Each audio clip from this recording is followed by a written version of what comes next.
आने वाले दिनों में पोर्टल को बहुत ईजी किया जाएगा।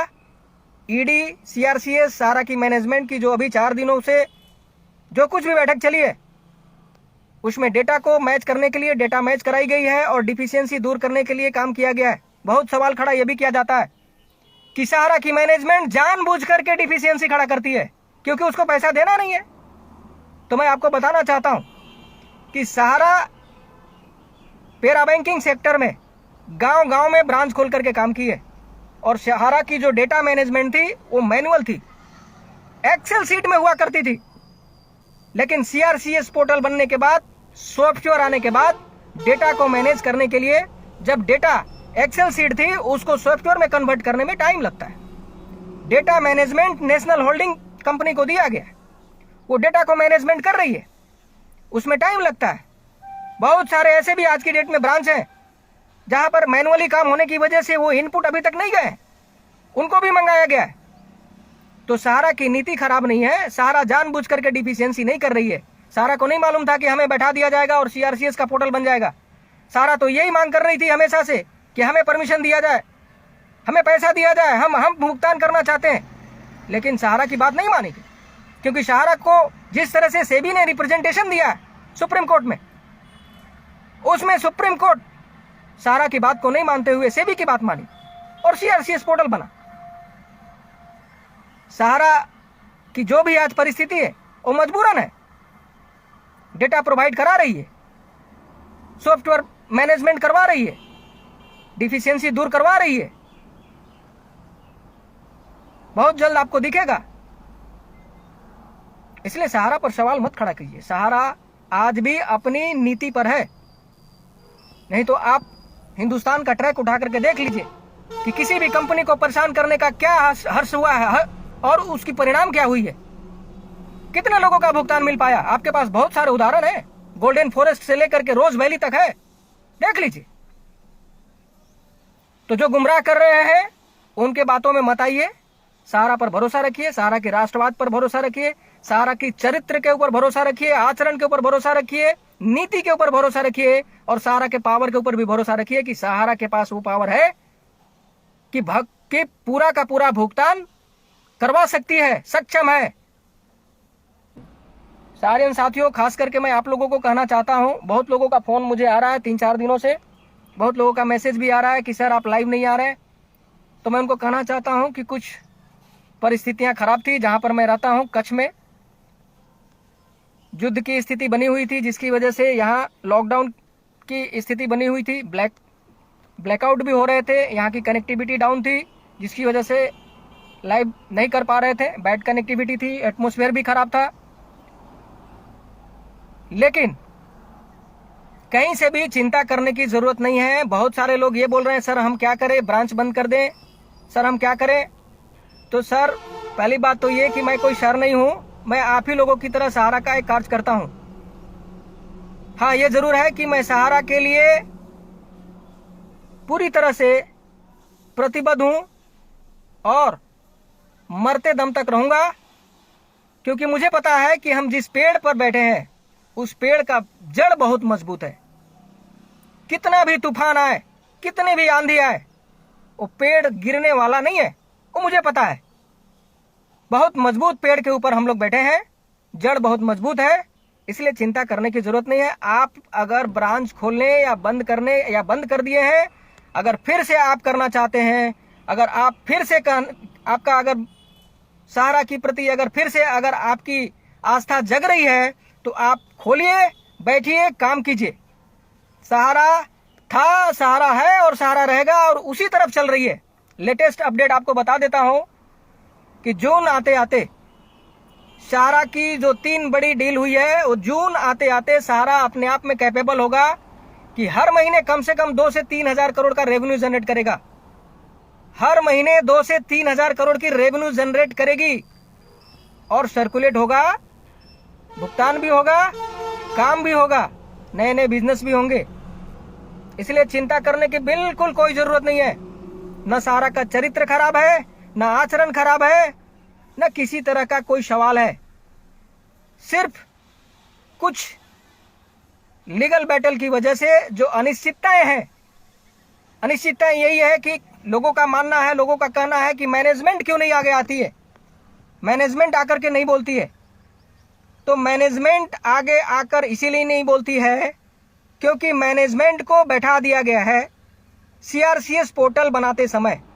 कमिटी आप पता लगाइए, आप फाइनेंस सेक्टर में पता लगाइए, गूगल कीजिए कि किसी भी कंपनी के ऊपर अगर कमिटी बना दी जाए तो क्या कंपनी की मैनेजमेंट बोलती है?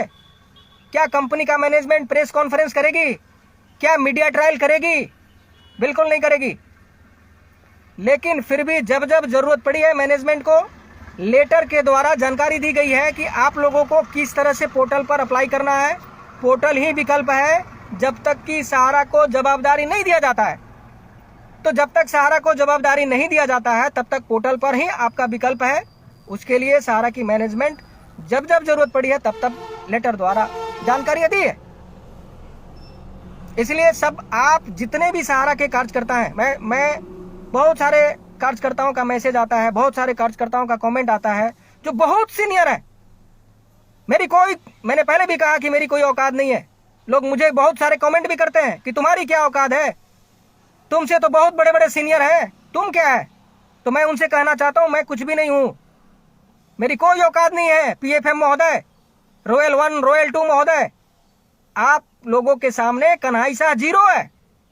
लेकिन आप लोग जो आज कर रहे हैं सहारा के प्रति, अपनी संस्था के प्रति, जमीर में झांक के देखिए क्या आप लोग सही कर रहे हैं। मेरी तो औकात कुछ नहीं है, लेकिन आप लोगों की औकात होने के बावजूद भी आप अपने कार्यकर्ताओं को क्यों संभाल नहीं पा रहे? उनको संभालिए, मुझे आने की या बोलने की जरूरत ही नहीं पड़ेगी।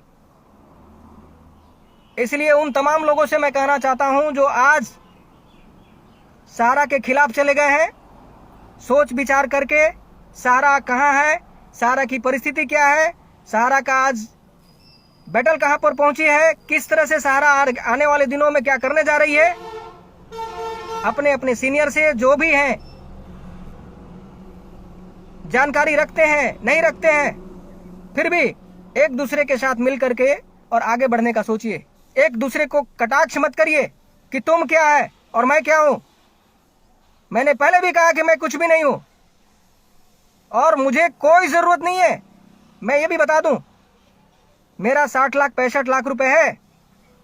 मैं एक ऐसा व्यक्ति हूं, मैं इस सोच पे चलने वाला व्यक्ति हूं कि अगर सारा श्री देश के लिए करोड़ों रुपए का डोनेशन दे सकता है तो मेरा पैसा भी उसी डोनेशन में मान करके मैं चलता हूं। अगर मुझे पैसा नहीं भी मिलेगा तो मैं ये मान के चलता हूं कि मैंने भी डोनेट किया, मैंने भी देशभक्ति की, मैंने भी राष्ट्रवाद किया। तो लोग जो सवाल खड़ा करते हैं, मैं भी यूट्यूबर बन सकता था, मैं भी यूट्यूब में अपनी बात को रख सकता था। यूट्यूब में आपने अभी एक डेटा देखा होगा, प्रधानमंत्री जी यूट्यूब के बारे में, कंटेंट क्रिएटर के बारे में अभी अभी एक डेटा दिया है कि 21,000 करोड़ रुपए की अर्निंग हुई है। 21,000 करोड़। सोचिए यूट्यूबर क्या कर रहे हैं, कंटेंट क्रिएटर, उनको सिर्फ कंटेंट से मतलब है, आपके भुगतान से कोई मतलब नहीं है। 21,000 करोड़ डॉलर कहां गया? यूट्यूबरों के जेब में गया है। कन्हई साहब भी यूट्यूबर बन सकता है। आज की डेट में हमारे भी लाखों में फॉलोवर्स हो सकते हैं, लेकिन मुझे ऐसे पैसे मंजूर नहीं है। नमक रोटी खाना पसंद है, लेकिन ऐसा काम करना पसंद नहीं है। तो जितने भी सीनियर्स हैं उनसे मैं कहना चाहता हूं कि कन्हई साहब आपका विरोधी नहीं है, आपका विरोधी सेबी है, आपका विरोधी वो रेगुलेटर और अथॉरिटी है जिसने सहारा को आगे बढ़ने से रोका है। उससे लड़िए, मुझसे लड़ने से कुछ नहीं होने वाला है। मुझसे लड़कर आप फतेह नहीं हासिल कर सकते हैं, झंडा नहीं गाड़ सकते हैं, ब्रांच नहीं खोल सकते हैं। लड़ना है तो उनसे लड़िए, ब्रांच खुल जाएगी और आपका कामकाज भी शुरू हो जाएगा। खैर, जिसकी जैसी सोच, जिसकी मानसिकता जैसी होती है, जिसकी जैसी सोच होती है, सामने वाले को वो वैसे ही सोचता है। मेरी ऐसी कोई सोच नहीं है। हम शुरू से कहते आए हैं कि पैसा सब चीज़ नहीं होता है। तो सारियन साथियों, आज का लाइव अब यहीं पर ख़त्म करना चाहते हैं। फिर से नेक्स्ट डे या जब भी मौका मिलेगा एक लाइव किया जाएगा। और अगली बार जो लाइव होने जा रहा है उस सहारा के चरित्र के बारे में होने जा रहा है, सहारा श्री के चरित्र के बारे में होने जा रहा है। एक शुभांकर मिश्रा करके एक बहुत बड़ा पॉडकास्टर है, उसने सहारा श्री के चरित्र के ऊपर सवाल खड़ा किया है कि सहारा श्री तिहाड़ जेल में क्या क्या करते थे। उस पर मैं लाइव करूंगा और मैं आमंत्रित करना चाहता हूं शुभांकर मिश्रा जी को भी। अगर मेरी लाइव देख रहे हैं तो मैं आपको आमंत्रित करना चाहता हूं कि आप आइए, कभी मुझे डिबेट में बुलाइए कि सहारा श्री तिहाड़ जेल में लड़कियां बुला करके क्या करते थे। मैं आपको बताऊंगा कि लड़कियां क्या करने के लिए आती थी। शुभांकर मिश्रा, मैं बताऊंगा आपको कि सहारा श्री का और सहारा का चरित्र और आचरण क्या था। और अगली लाइव मैं उसी पे रखने वाला हूं। अगर आप देख रहे हैं, सुन रहे हैं, तो आपको भी मैं आमंत्रित करता हूं। सहारा श्री के चरित्र के ऊपर सवाल खड़ा करने वालों, आप कभी भी डिबेट के लिए बुला सकते हो। मैं आने के लिए तैयार हूं और सहारा के चरित्र के ऊपर डिबेट करने के लिए तैयार हूं। तो अगला लाइव मैं सहारा श्री के चरित्र, सहारा का आचरण के ऊपर रखने वाला हूं। लास्ट में सिर्फ मैं इतना ही कहना चाहता हूं कि चिंता करने की कोई जरूरत नहीं है। आने वाले जून जुलाई तक पूरे हिंदुस्तान के अंदर सहारा बहुत ही स्मूथली चलते हुए दिखेगी।